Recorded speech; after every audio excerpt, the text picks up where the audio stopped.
நம்மை விட்டு ஒண்ணு போகுது அப்படின்னா துக்கம் மட்டும் படாதீங்க, சந்தோஷப்படுது. ஆமே, நம்மை விட்டு ஒண்ணு போகுதுன்னா நீங்க உண்மையா ஜெபம் பண்றீங்க தானே, வாழ்றீங்க தானே.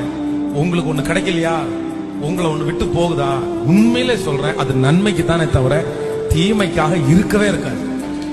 நீங்க 1000 நேசிக்கலாம், நீங்க 1000 விரும்பலாம், நீங்க உங்களுக்கு ரொம்ப பிடிச்சதா இருக்கலாம், நீங்க பெரிய கற்பனை கோட்டை கட்டலாம், இதுதான் என் வாழ்க்கைக்கு கர்த்தர் கொடுத்த ஆதாரம்னு நீங்க நினைக்கலாம், அதை குறிச்சு நீங்க பெரிய திட்டத்தை எல்லாம் போட்டு வைக்கலாம். ஆனா அது உங்களுக்கு கிடைக்கலையா, ஐயோ நான் இவ்வளவு திட்டம் போட்டு வச்சிருந்தேனே, நான் இவ்வளவு யோசிச்சனே, பட் எனக்கு எப்படி கிடைக்காம போகும், எனக்கு கிடைக்கலையே அப்படின்னு நீங்க நினைக்காதீங்க.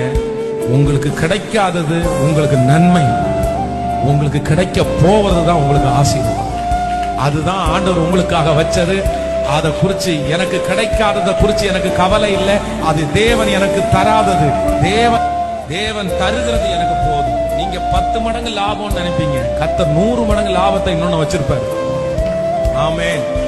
அது குறைவா இருந்தா கூட அதுல சமாதான கேடு இருக்கும், கர்த்தர் கொடுக்கறதுல சமாதானம் இருக்கும். அதனால என்னை விட்டு போனதை குறித்து நான் கவலைப்பட மாட்டேன்.